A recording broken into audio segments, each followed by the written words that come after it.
నా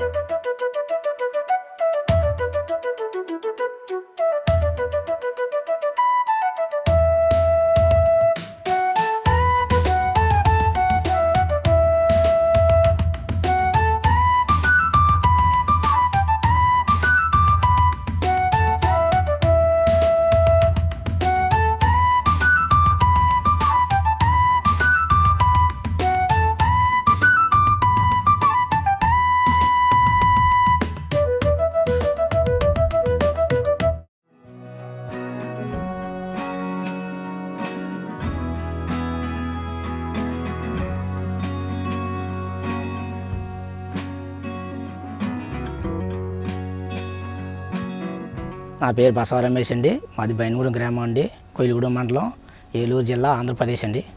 మాకు సొంత భూమి 3 ఎకరాల భూమి ఉందండి, మా నాన్నగారు ఇచ్చింది. దాంట్లోనే వ్యవసాయం 10 సంవత్సరాల మట్టి వ్యవసాయం చేస్తున్నామండి.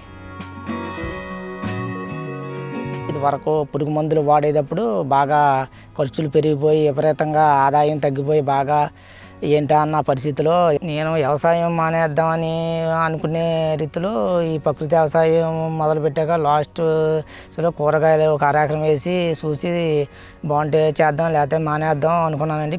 అరెకరంలో వేసాను, బాగానే ఉంది. నాకు బాగానే ఉండటం వల్ల అవన్నీ కొట్టుకుంటూ ఇంకా నాకున్న 3 ఎకరాల భూమిలో వంగ, బెండ, దొండ పెట్టానండి. ఇప్పుడు పెట్టుకుంటూ అలాగే చేసుకుంటూ వెళ్తున్నానండి. నాకు ఆదాయం పర్లేదండి, ఇప్పుడు బాగానే వస్తుంది. దానివలన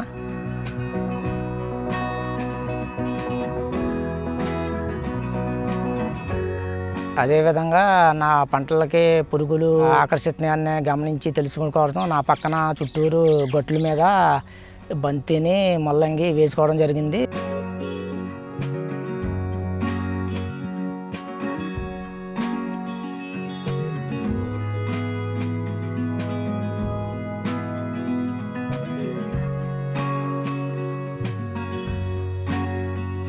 ఈ ప్రకృతి వ్యవసాయంలో దీనికి సంబంధించింది ఇవన్నీ ఆవు మూత్రం, ఆవు పేడ ఫస్ట్ పక్క నుంచి తెచ్చుకునేవాడిని అండి. ఎలా కాదు ఇది ఇబ్బందిగా ఉందని నేనే ఒక ఆవుని కొనుక్కొచ్చి, దేశవాళీ ఆవుని, దాని సహాయంతో ఆవు పేడ, ఆవు మూత్రం చేసి జీవామృతం, జనజీవామృతం మొత్తం ఇవన్నీ అలా చేసుకుంటూ అన్ని తోటలకి ఇలా చేస్తున్నానండి.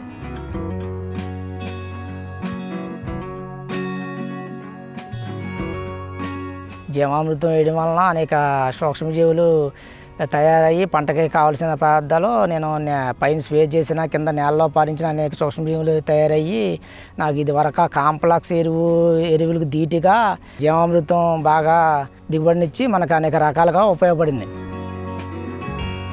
నా పంట పెరుగుదలకి కోడిగుడ్డు, నిమ్మరసం, పంచగవ్య ఎప్పుడు నేను మొక్కలకి వాడుతూనే ఉంటానండి. దానివలన పూత పిండి మంచి గ్రోత్ రావడానికి కూడా ఉపయోగపడుతుందండి, అన్ని రకాలుగా ఉపయోగపడుతుంది.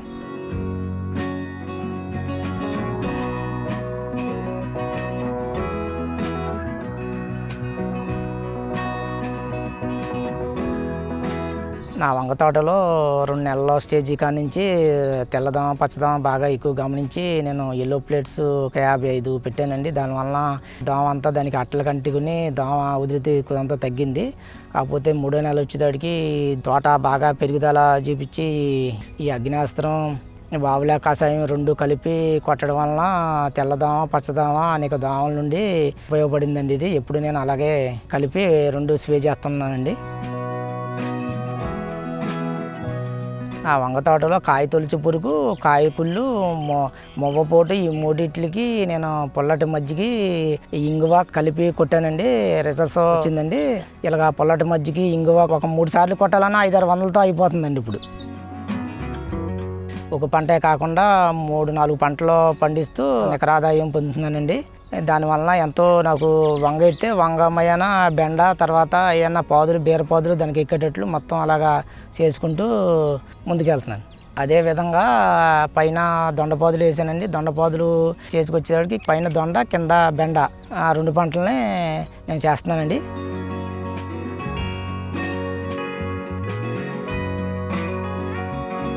నేను వంగ తోటలో ఇదివరకు రసాయనిక ఎరువులు వాడేటప్పుడు బాగా ఖర్చులు పెరిగిపోయి ఎక్కువ పెట్టుబడి ఎక్కువైపోయి మనకు ఆదాయం తక్కువగా మిగిలేది.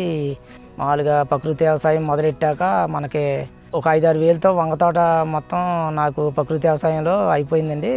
ఇప్పుడు దాకా ఒక 50,000 దాకా ఆదాయం వచ్చిందండి. ఇంకా కోస్తున్నానండి. ఈ తర్వాత ఈ దొండ, ఈ బెండ వలన ఇప్పుడే కాపుకి చేతికి వస్తాయండి. తర్వాత ఈ ప్రకృతి వ్యవసాయం చేయడం వలన సుమారు నాకు 10,000-12,000 ఖర్చులు పోనా అరెకరానికి ₹1,00,000 నికర ఆదాయం మిగిలిందండి.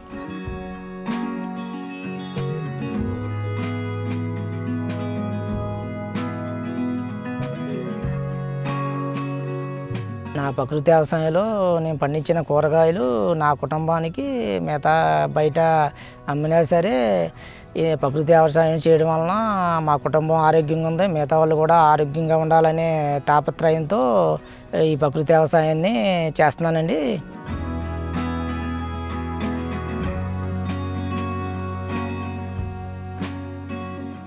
ఈ ప్రకృతి వ్యవసాయం చేయడం వలన భూమిలో అనేక మార్పులు గమనించాను నేను. ఎర్రలు బాగా పెరగడం, భూమి ముదువుగా తయారవడం, ఏ పంట వేసినా దిగుబడి బాగుండటం అనేక రకాలుగా గమనించానండి.